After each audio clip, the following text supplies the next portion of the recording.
Alright, looks like we are live and ready to roll. So big thank you to Elrock for all the setup and hard work while also completing one of their own runs. So thank you so much. I'm Darthtyrae, and this is Bartman meets Radioactive Man. So what I've done actually is I just went through and hopefully preset a little trick up for us. Let's see if it works quick. Nope, nada. Okay, no worries. It's a hit or miss thing, but it was something I was going to show if we had a second. It's not worth the time to do, so let's get into the game. So there are a whole bunch of really neat things in this game that are super endearing to me, and I did want to, like I said, I wanted to show at least one of them, so I am going to do that before or as we start here. And it comes before the timer, so it won't affect my actual game time. But I truly love it when a developer takes the time to recognize family, friends, or people that are important to them. So as long as we hold reset when we start the game, we'll get one of these three tricks to activate. And what it is just a special little title screen with some shout-outs to one of the developer's children and family. And that's pretty cool, right? I think it's cool. See that right there? So in the background, it says Gregory, Caitlin, Phyllis, CHD, Ryan, Kim, Ted. So that's all supposed to say Bartman, and it's supposed to say Bartman with the B for the Bartman symbol instead of those G's. So, but that's just a little shout out there. We'll move on to the game now. There are two other versions of this in this very game, and pretty much the same things in so many other Imagineering games with these same developers. And like I said, I just think that's super cool when they do something for the fam and not just the fans. But speaking of the fans, thank you all for being here. We're going to get cruising along in the first stage. It's mostly just platforming here. Pretty platform heavy in the first stage. There's more jumps in this stage, I believe, than the entirety of the game put together. So, a lot of hopping. Trying not to get crushed by the crusher claws, but sometimes you just can't help it. If they get me, they get me. No big deal.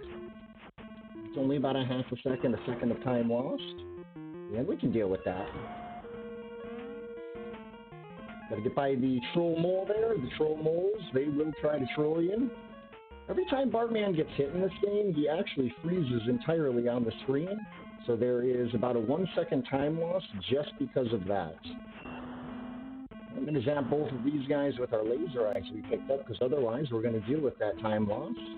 Otherwise, we just keep moving straight through. Now, this is one of the two stages we're actually not going to the official end of. In Bartman meets Radioactive Man, there are some really cool bonus levels called the Limbo Zone. The Limbo Zone is a great place to power up, collect extra lives if you're doing a casual playthrough. But in this version of the game, right, the speed run of it, there are also a quicker early exit. So if you collect all the power-ups in the Limbo Zone, you exit the level rather than having to complete it to the end. So we walk off the edge here, and this is the trick to the Limbo Zone. We take a drop and hit the enemy. Each one of those blob-like aliens actually drops a Bartman flying power, and we're going to need to pick two of those up lest we fall to our doom here and run out of power. So here's one, and here's two, and you almost were able to see Bartman start flashing there. We picked it up so quick, though, that we didn't really see the flash animation, but that's the warning you are running out. We have one more to grab, and boom. That's how you exit the first level. Stage 2, a little trickier. What's really precise here is these platforms, these red platforms, that is. And take a hit and just go. If you don't know where they are, you run the risk of falling to your doom. This is one of those games that you almost see right there, where the character sprite falls faster than the screen scroll. That means even if there's something nice and safe under your feet that you could have landed on, if you outrun the screen or outfall the screen, you very well may and probably will die.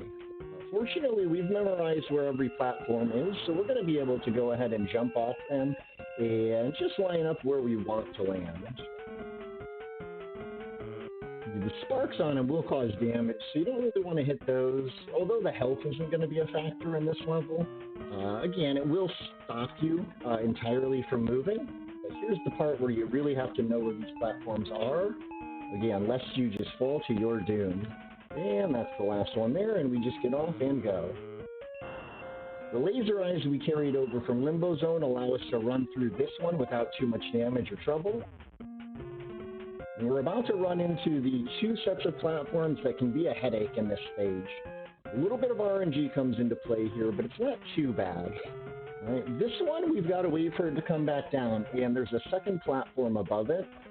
If we don't wait for it to shoot its sparks off and we hop on it, watch the platform appear. See it there? If that appeared too early, it would actually be cruising on its way up and leave me there. We don't want that, because then we have to wait for it. The next two platforms coming up do not have to sync up for you, and they didn't, so we're going to die. It's quicker to take a death there, rather than ride the platforms as intended. There they are. See how they're together now? It takes almost 15 to 30 seconds for those two to sync back up. Only about 5 seconds to jump to your doom. And a big shout out to Gonzalo Runner, the world record holder actually at the time of my submission for this game. In their world record, their former world record of it, they had actually used that exact strat to respawn those platforms.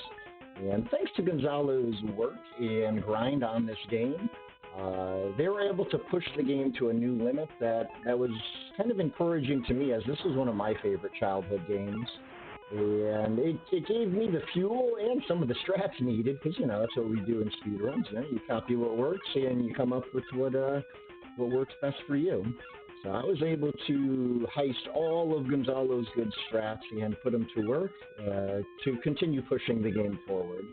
So thank you, Gonzalo, for everything you did on this one. You can take any line you want in this level as long as you're holding right to fly fast. The real trick of this one is knowing what's coming up ahead. I like the line I follow here, basically 2 enemies up from the very bottom. Just because I know it good. You know, I know what's coming. 1, 2, there's going to be 3, and then the 4th one here I'm going to ignore and get that tornado. Now we're good to go. But if you follow one set line, there's a couple of them that have so many health power-ups that it's very difficult to die in this stage. However, if you do take a death, it's not a big deal. The game has really generous checkpoints. The only thing you need to make sure in this stage is that you don't hit the jump button and turn to the left. It actually causes a semi-soft lock, where Bartman is stuck without being able to take hit damage, right? It's as though his sprite is not on the screen, but the screen stops scrolling. So the only way to get the game to continue forward or to keep playing is there are barriers on the top and bottom, right? I'm holding down and I can't get off the screen. If you do the semi-soft lock, you have to actually fly off the screen through the top or the bottom, and it'll cause a death, and then you'll be able to restart from a checkpoint. But I think it's best just to not to take the death, right? That always works out a little better. Gotta watch out for these trolley bats, too. I don't know what they're dropping there. They kind of look like pea pods or some kind of vegetation, and I'm gonna stick with that. Although I think most people assume that these are just some kind of poops. But, you know, think what you will. And here's the first boss, Swamp Hag. So Swamp Hag drops these armpit sweat things. These are from her armpits, yes. And what you have to do is freeze them to create platforms. Where they drop is basically random until you can see Swamp Hag, which means they might never drop somewhere that you can be that can be useful to you. They can also continue to drop on your head over and over and kill you, and that'll happen potentially. It very well might happen. You never know. Nope, we're gonna be okay.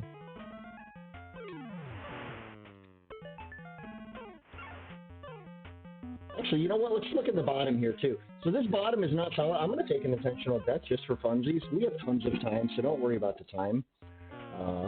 Did you see that? That's not a real ground. So in this stage, don't walk at all. We'll just cruise up these now. If you do, you will fall through the ground. I don't know what the devs were thinking, but it's just a false ground, or there's just like lots of holes in it. Something odd going on down there. Go. Oh boy.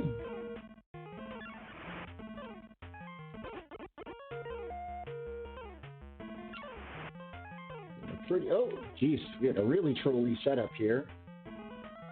There we go. Once we spawn around screen, like I said, then you can see, and they are definitively going to drop from where you expect. And it takes 3 hits. So we freeze her and punch her. We freeze her and punch her. We freeze her and punch her. And that's the Swamp Hag. Moves us on to level 2, which is an underwater stage. Of course, the mandatory underwater stage. It would probably be smart to take a hit and die right here with only 1 hit, but because of the checkpoint system in the game, it's probably not going to be a big deal if you die. I'm not going to lose a whole lot of time. We shouldn't die, though. Shouldn't be a problem. Just got to know where everything is coming at you. And there's a couple of health pickups on the way, including this really, really tricky one to grab and jump right through. Hug the bottom. As soon as these submarines get out of our way, we're going to float up. Don't go too far up. Those vents will push you backward. You can see the water moving left. But if you're too close to the bottom, there are actually more enemies that'll shoot you. We're going to do a little bob and weave here, up and down. And even though health is tight, I'm going to go through these and take the hits. Sometimes you can get through them without damage. When I say sometimes, I mean basically never, but sometimes you can. It's almost a pixel-perfect squeeze. Ooh, we got hit. Little troll shot. Alright. And the climb. And we go out. We're approaching the exit of this area, and in this area you've got to find the fish. Wherever the fish spawns, that's the way you go. If you go down the wrong hallway, it'll actually continue to reset you in the same spot over and over again. The only thing we want to avoid here is getting hit by the pinchers. If you hit one of these pinchers, it's an auto death, right? An insta-kill. But we're going to tag the health. Woo! Oh, we got the pincher! We got to showcase a pincher. So now we have full health, so now we can just damage boost through. After this area, I was going to say, after this area, you can take some hits, because after this area, there's only one real thing that can touch you or hit you. So I'm going to try it again. Take the hits by getting the health and then going kind of back to your base. All right, so we grab a health, take a hit. It doesn't really cost us anything. And from this point on, there's very little that can damage us, so it's not a big deal. So as long as you have more than 1 health in here, it's not so scary. Although, even with 1 health, it shouldn't be too bad, except for these trolley guys that barely show up on screen. If you're going too fast, you might run into them, because you can't see them spawning. And this area has no enemies at all, so again, you're just going to flutter right over the claws. And you've got some health pickups, which again, you won't need really. But in the next area, there are some vents that you might take a hit on, so I'm going to grab them. Do the marathon safe strat, why not? And that's it. We're done being underwater, thank goodness. Although the swimming in this game is actually pretty good. Bartman does tend to float up while you swim, so it's hard to keep him in a straight line. But I guess that happens in a lot of games. I'm going to hit these switches, and when they turn off, those vents on the other side turn off. If you don't turn them off, and I'll show you one of them actually, we'll take an intentional hit here. It's not any faster, but you know, just to show what's going on here, those things will hit you, and they usually get 2 hits on you. You'll never survive getting up there trying to tank all the damage. But because the boss is coming up, I'm not worried about my health. Every time you enter a boss fight, you get a full health refill. Now here's the leap of faith. If you're on a platform high enough up there, you can take a big jump and hold right and A. Key to this is holding A. If you're not holding A, you're actually not moving fast, even in air while falling. So that helps us reach that Bartman symbol. Now Julius Krabs here, or the good Dr. Julius Krabs, and his little guy Nipper are a bit RNG based, and that is that Nipper actually can stand under the good doctor without ever moving. So you might actually get a seed of this fight that is impossible to beat without either waiting for a very long time, or maybe just impossible to beat in general, because Nipper is rude. Nipper's being kind of rude to us right now, but we're just going to deal with it. And 3 times in a row you go in the hole, smash the crab into the hole, and pray Nipper doesn't bother you too much. Oh, that didn't count. Woohoo! You stay over there, Nipper. Uh-oh, here he comes, and there he goes. So that was one of those trolls.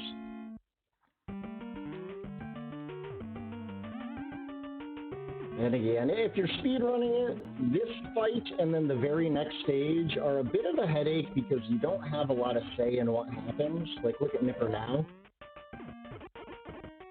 And if Nipper doesn't want you to finish, then Nipper will not allow you to finish. The next stage is even worse because actually the exit in the stage itself can despawn. So there is no possible way, whether you're speedrunning or not, to fix that.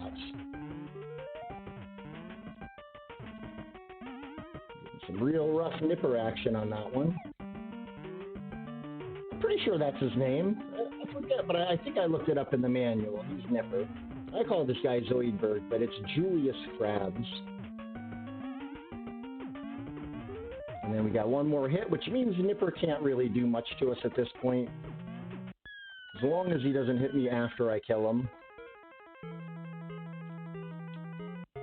Alright, 2,000 miles under the earth. So this is the one where, or the second time where we're going to use the limbo zone, right, to exit the stage. And the limbo zone in this level does not have to spawn. It really doesn't. I don't know why. We haven't figured out how to make it spawn. It rarely despawns, but we might see that, and it's okay. Thankfully, we have so much extra time on the estimate for this run that, again, nothing will really stop us from a solid completion. Alright, so we only have 3 health bars, so we're going to have to hold ourselves here to not get hit, because you need 2 health in the limbo zone. Hey, there it is, so we get it. Sometimes that's not there. Because when we go in the zone, remember, we drop off and we hit this enemy. If we go in here with only 1 HP, it is not possible to do that drop. Right, we're going to take the HP damage and die. And that's no good because you go back to the start of the level. Additionally, the limbo zone does despawn as programmed if you fail in it. So we didn't get the bad despawn, but we don't want to force a proper despawn. That's pretty much the whole game now. So this guy can troll us and hit us, and we know we only have 1 HP, so don't jump into him or you'll die there. And this is the, it's kind of like Lion King. I don't know if you know the Pride Lands level, but it's just a big maze. What we're going to do is we're going to skip the whole maze. Right through this door, you can see the exit up there. We're intended to go way over here, in and out about another 30 seconds, 45 seconds of doors. But there's a pixel-perfect jump right here that if we measure up, oh, 1 shot, nice. That can take a dozen tries or more. And we get into Lava Man. Lava Man's a bit of RNG too. He can pop up from one of 3 spots. That far right spot is really hard to hit him from because if you go over there, it wastes a lot of time. But we're having a really solid Lava Man fight here. No big deal. And actually, once we kill him, we're just going to move right on to the final boss. So once again, the game is basically over at this point. As I said, given any amount of problems, no big deal. We can even take it casual. Not that casual. You probably want to hit that. Alright, we'll get this next drop here and send him to his oblivion. There you go. You can die after boss fights, remember, so don't jump into the hole here. You don't want to fall to your doom. We go into the last fight, which is Radioactive Man and Bartman teaming up to fight the evil Dr. Braino. Now, Radioactive Man's movement is based on some RNG as well, which means Radioactive Man does not have to help you. See, if I shoot a bullet, it bounces off of him, but if he's on that side to the right, I can't actually hit Braino. Now, Braino has 1 hit left, but look at this. I can't hit Braino on my own. For some reason, my laser eyes need to bounce off Radioactive Man. So there, we'll go ahead and just send it to his doom and call it a game. But even with a little casual play and some fun discussion, we're still a few minutes ahead of estimates. And if you really, really push that one, you can get it into a nice 13-something or another if you're going for world record. But Bartman and Radioactive Man, that's the game. Almost every bit of every level. The only thing we skipped was the ending of level 1 and the ending of the underground 2,000 leagues beneath the earth because of the lava or the limbo skips. Thank you, RGLtv, for having us. What an amazing event this was. Anybody that's in chat that watched this, we thank you for your support. Thanks for being here for the event. Obviously, couldn't have done this without the RGL staff, mods, and event planners, so thank you all so much. But most importantly, thanks to chat, because without all of you, this certainly couldn't have happened. We're very close to that $3,000 mark, so if you haven't yet, definitely get in there and get a donation in. I know I'm going to pop another one in. My donation went through for the Simpsons arcade, and I was happy to see Bart won for the character choice, so that was a donation well spent. It's always nice to win on your donations, right? But once again, RGL staff, chat, and everybody involved in this event, thank you so much for having me. It was a blast, and I hope to be back next year.